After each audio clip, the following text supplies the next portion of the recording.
मित्रों नमस्कार। आपका बहुत बहुत स्वागत है।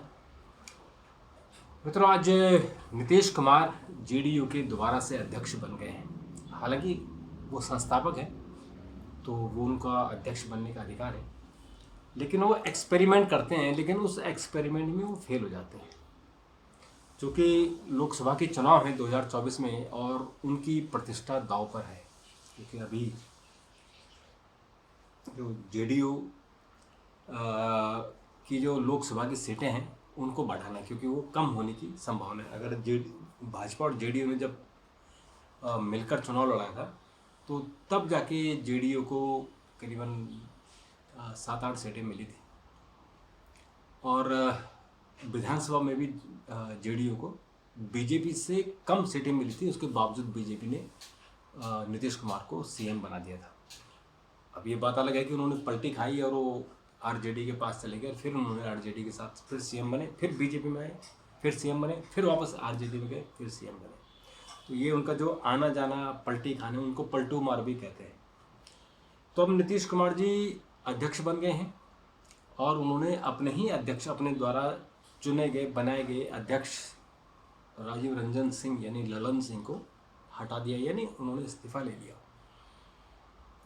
उन पर आरोप है कि ललन सिंह ने 12 विधायकों की मीटिंग की थी और वो बगावत करना चाहते थे और वो तेजस्वी यादव हैं उनको मुख्यमंत्री बनाने के लिए लॉबिंग कर रहे थे। ये बात उनको गवारा नहीं गुजरी, क्योंकि नीतीश कुमार का ये मानना है कि जब तक वो जिंदा है तब तक सीएम रहेंगे, यानी कुर्सी पर रहेंगे। उसके बाद फिर वो तेजस्वी यादव को बना सकते हैं, क्योंकि उनको ऐसा लगता है कि उनकी जो विरासत है, उनकी जो वो अपने उत्तराधिकारी वो तेजस्वी को ही बनाएंगे ऐसा लगता है, क्योंकि उनके पास और कोई चारा नहीं है। पार्टी उन्होंने किसी सेकंड जनरेशन को उन्होंने खड़ा नहीं होने दिया। और एक बार उन्होंने पशुपतिनाथ अपने पारसनाथ को जब वो अध्यक्ष बनाया था तो बाद में फिर उनको हटा दिया, फिर उनको केंद्र में मंत्री बनवाया और फिर हटा दिया। तो अब वो ललन सिंह को उन्होंने अध्यक्ष बनाया, फिर उनको हटा दिया।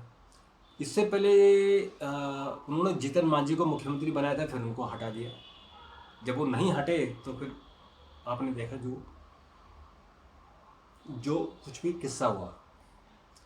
तो अब नीतीश कुमार के सामने संकट है कि पार्टी को जिंदा रखना है, बीजेपी से मुकाबला करना है, क्योंकि बीजेपी ने उनकी छवि को एक पलटू मार की छवि बनाया है। तो उनके सामने एक चुनौती है कि कैसे उस छवि से बाहर निकलें और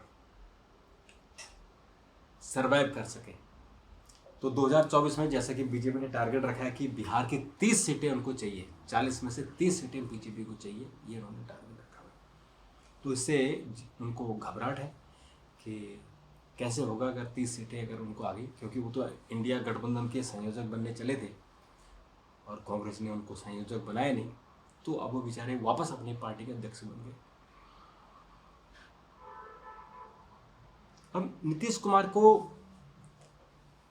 क्या अपनी सत्ता, अपनी जो उनकी विरासत है, क्या तेजस्वी यादव को सौंप दें या कोई और है, क्योंकि ललन सिंह उनके बहुत करीबी है और वो भी अब उनकी उम्र भी 60+ हो गई है, तो उनको भी सत्ता वो सौंप के भी क्या करेंगे।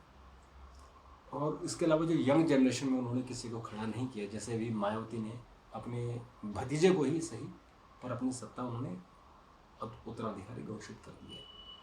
तो नीतीश कुमार नहीं कर पा रहे। नीतीश कुमार की उम्र भी आप समझिए कि लगभग 75 साल उनकी उम्र हो गई है। तो उनको भी अपना उत्तराधिकारी चुन लेना चाहिए, जो उन्होंने अभी तक नहीं किया।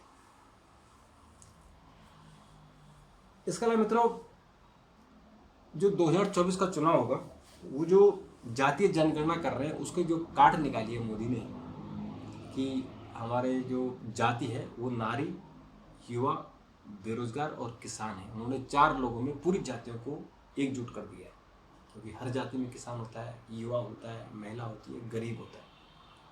तो उसका मुकाबला उनकी जो जातीय जनगणना है वो तो सक्सेस नहीं हो रहा है।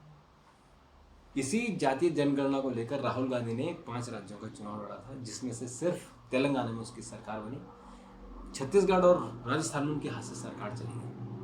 तो इस बात का आपको ध्यान रखना होगा कि ये जो जातीय जो ये जात का एजेंडा है ये बहुत नहीं चलने वाला है। अब देश की जनता स्टेबिलिटी में विश्वास करने लगे हैं और देश की जनता को लगता है कि स्थायित्व तो बहुत ज़रूरी है, डेवलपमेंट ज़रूरी है। जात है लेकिन अब जात प्रायोरिटी नहीं है।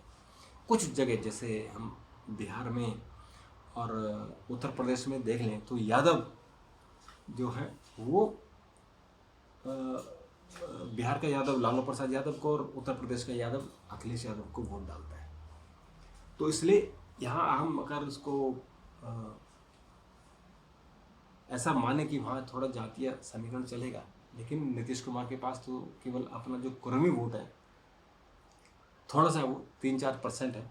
और मुस्लिम वोट कभी भी बिखरता नहीं है। मुस्लिम वोट को लगेगा कि अगर बीजेपी को हराना है तो वो सारा वोट एकजुट होकर तेजस्वी यादव को डालेगा, क्योंकि तेजस्वी यादव की वहाँ ताकत है। जैसे मुसलमानों ने भी तेलंगाना में किया, कर्नाटक में किया, एक तरफा वोट डाला, कांग्रेस की सरकार बनाई, तो इसलिए वो उसको वोट डालेंगे जो बीजेपी को हरा सकता है। तो नीतीश कुमार के सामने चुनौतियाँ हैं, उन चुनौती का वो कैसे सामना करेंगे। और मित्रों इसके अलावा जो और भी आज की जो इम्पोर्टेंट घटना है कि प्रधानमंत्री नरेंद्र मोदी अयोध्या जा रहे हैं। अयोध्या में अयोध्या धाम रेलवे स्टेशन का उद्घाटन करेंगे और उसके बाद महर्षि वाल्मीकि एयरपोर्ट का उद्घाटन करेंगे। दोनों बहुत खूबसूरत बने हुए हैं। और इस वक्त अगर आप अयोध्या चले जाएं तो अयोध्या में आपको चारों तरफ मुंडी मुंड नजर आएंगे, लोग ही लोग नजर आएंगे जो दर्शन करने के लिए जाना चाहते हैं। पूरी अयोध्या राम में हो गई है और अयोध्या के साथ साथ पूरे देश भर में चर्चा है, क्योंकि चर्चा इसलिए भी है कि ये निमंत्रण पत्र भेजे जा रहे हैं, किसको बुलाना है किसको नहीं बुलाना है। अपोजिशन के सभी दलों को बुलाया गया है। सोनिया गांधी शायद जाए और बाकी जो लेफ्टिस्ट है वो तो नहीं जाएंगे, उनको प्रॉब्लम है, लेकिन बाकी लोग जा सकते हैं। इसलिए जा सकते हैं कि राम में तो सबकी आस्था है, राम तो सबके भगवान है, चाहे वो हिंदू हो, मुस्लिम हो, दूसरे धर्म के लोग हों। पुरुषोत्तम रामचंद्र जी पुरुषोत्तम मर्यादा पुरुषोत्तम है, तो इसलिए उन पर कोई भी सवाल नहीं उठा सकता। वो किसी धर्म के, किसी व्यक्ति के, किसी जाति के नहीं, सबके, पूरी मानवता के। और इसलिए अयोध्या का जो राम में अयोध्या हुई है उससे पूरा देश राम में हो गया। तो वो एक, मुझे लगता है कि हालांकि बीजेपी इसको लोकसभा चुनाव का बहुत बड़ा एक हथियार लेकर चल रही है, लेकिन देखते हैं कि पब्लिक किस तरह जाती है, क्योंकि कांग्रेस की भूमिका थोड़ी सी दोहरी रही है। तो इसलिए हो सकता है कि राम मंदिर के इशू पर कांग्रेस को इस बार जनता समर्थन न दे। तो ये मित्रों आपकी अयोध्या को लेकर भी बहुत डेवलपमेंट है। कल प्रधानमंत्री यानी 30 तारीख को प्रधानमंत्री अयोध्या में रहेंगे और उसके बाद 22 जनवरी को राम मंदिर का उद्घाटन होगा। जो रामलला है, विराजमान रामलला, उनको नए मंदिर में, नए परिसर में स्थापित किया जाएगा, उनकी प्राण प्रतिष्ठा की जाएगी। तो उसके लिए देश भर के, दुनिया भर के मेहमानों को बुलाया जा रहा है। तो मित्रों उसके अलावा राहुल गांधी की यात्रा भी शुरू होगी, वो 14 जनवरी से होगी और मणिपुर से शुरू होगी, जो मुंबई में ख़त्म होगी 20 मार्च को। तो उनकी जो 6000 किलोमीटर की यात्रा है उसमें वो इस बार कहीं भी नहीं रुकेंगे। यानी पहले वो जो उनकी भारत जोड़ो यात्रा थी उसमें वो बीच बीच में ब्रेक लेकर दिल्ली आते थे या चुनाव प्रचार में ही जाते थे, लेकिन इस बार वो कहीं नहीं जाएंगे, सिर्फ यात्रा में रहेंगे, यात्रा करेंगे। और ये एक इम्पोर्टेंट यात्रा इसलिए है कि जो लोकसभा का चुनाव है वो इसी बीच घोषणा हो जाएगी। 10 मार्च से लेकर 20 मार्च के बीच में लोकसभा चुनाव की घोषणा होगी। तो उसके लिए ये जो यात्रा है इसका बहुत बड़ा महत्व रहेगा, क्योंकि कर्नाटक चुनाव के दौरान राहुल गांधी की यात्रा थी तो कर्नाटक में कांग्रेस की सरकार बनी, लेकिन जैसे ही यात्रा का लोगों के ध्यान से यात्रा निकल जाती है, यानी लोग भूल जाते हैं, तो उसका फ़ायदा नहीं मिलता है।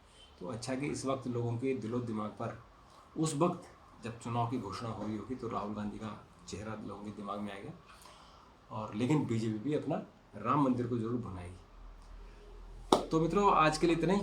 आपका सुझाव हो तो ज़रूर दीजिए। अगर आपको कोई वीडियो बनवाना हो तो ज़रूर मुझे बताइए, मैं उस सब्जेक्ट पर बनाने की कोशिश करूँगा। तब तक के लिए नमस्कार, थैंक यू, धन्यवाद।